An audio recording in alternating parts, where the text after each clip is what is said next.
For decades, Queen Sofia and King Juan Carlos of Spain lived a life that seemed perfect from the outside.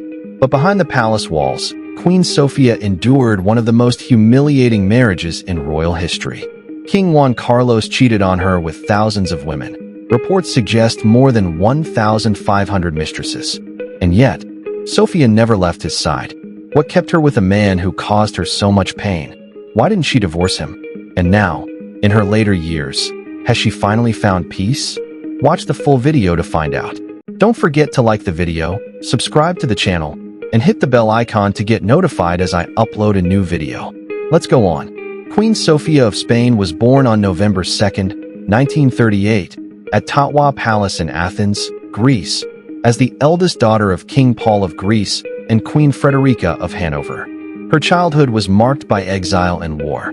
During World War II and the Nazi occupation of Greece, her family was forced to flee their homeland. She spent much of her early years in Egypt and South Africa, living in constant instability. In South Africa alone, the royal family moved 21 times, often facing poor living conditions and even dealing with rats in their homes. Despite these challenges, Sofia received an excellent education. She attended the prestigious Schloss Salem boarding school in Germany and later studied childcare, music, and archaeology in Athens. It was during her teenage years that she first crossed paths with Juan Carlos. She was only 16 when they met on a cruise, though neither noticed the other at the time. 6 years later, their paths met again at the wedding of the Duke of Kent in London, and this time, a spark ignited. Juan Carlos immediately saw Sofia as the perfect partner for his future on the throne. At the time, Juan Carlos was living in Spain with his family, but the country was still under Francisco Franco's dictatorship. For him, choosing a partner was not just about love, it was also a matter of dynasty and political strategy. Sofia, a Greek princess, was the perfect choice. Their union symbolized the merging of two powerful royal lineages. The couple's wedding took place in Athens on May 14, 1962, in a grand ceremony attended by relatives from across European royalty and Spanish nobility. From the very beginning, Sofia made significant sacrifices for her new life. She renounced her rights to the Greek throne, converted to Catholicism, and devoted herself to learning Spanish to fully embrace her role. Despite her efforts, Sofia was initially viewed as an outsider by much of the Spanish public. Yet she proved to be a steadfast support for Juan Carlos, helping him pursue his goal of restoring the monarchy. In 1969, Juan Carlos was officially named Franco's successor as head of state. 6 years later, following Franco's death in 1975, he was crowned King of Spain, and Sofia became queen consort.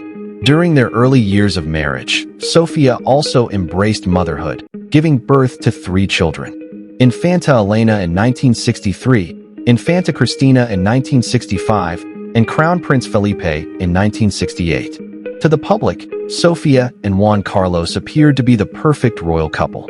But behind the palace walls, the reality was very different. From the early years of their marriage, Juan Carlos spent little time with his wife, often choosing instead to live in a separate residence surrounded by other women. His reputation as a womanizer quickly began to grow, and what began as whispers of infidelity soon became undeniable. The king was repeatedly unfaithful. One of his first rumored affairs was with Maria Gabriella of Savoy, daughter of Italy's last king.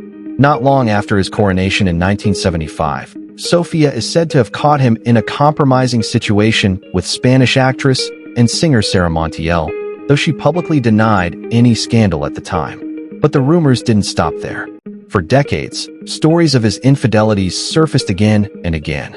It was even reported that public money, more than £500,000, was paid to Barbara Ray, Spain's 1971 Miss World candidate, to keep quiet about their alleged romance.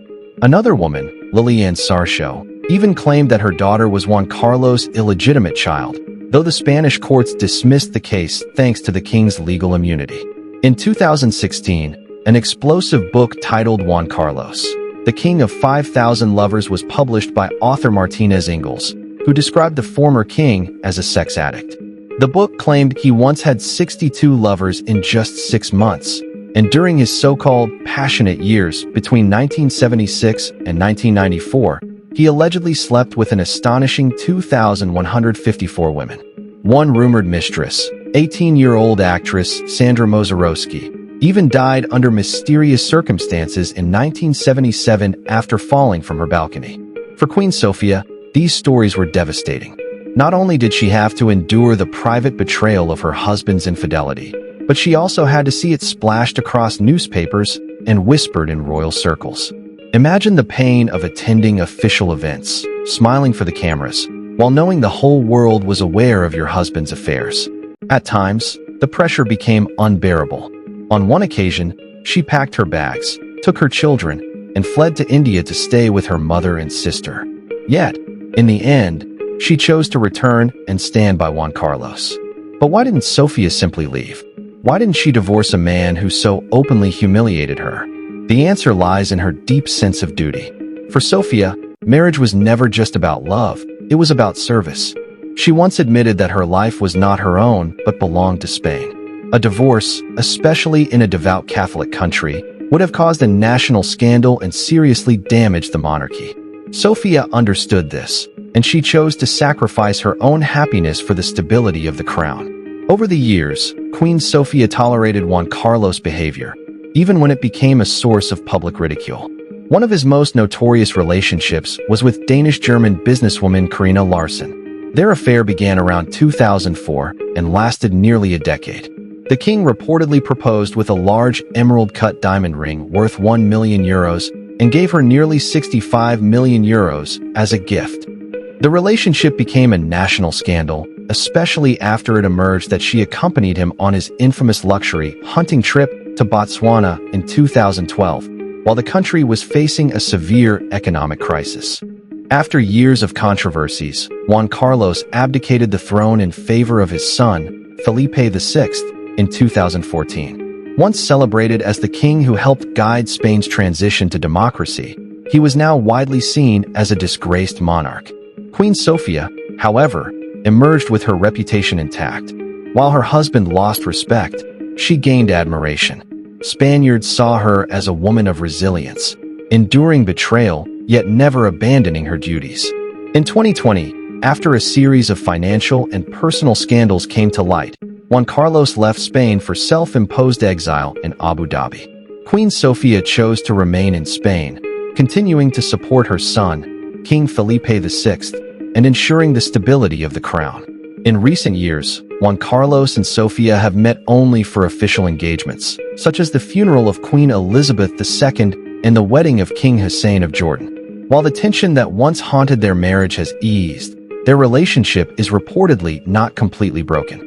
Reports suggest that Juan Carlos maintains regular video calls with his wife from Abu Dhabi, indicating that, despite years of betrayal and scandal, a form of connection and mutual respect endures.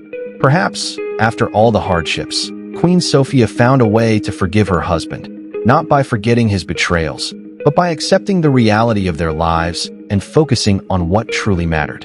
Do you think Queen Sofia did the right thing by not divorcing King Juan Carlos? Would you sacrifice your own happiness for the sake of the crown if you were in her place? Share your thoughts in the comments.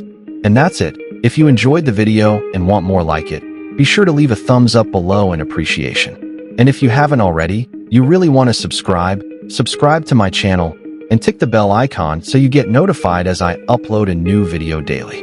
See you in the next video.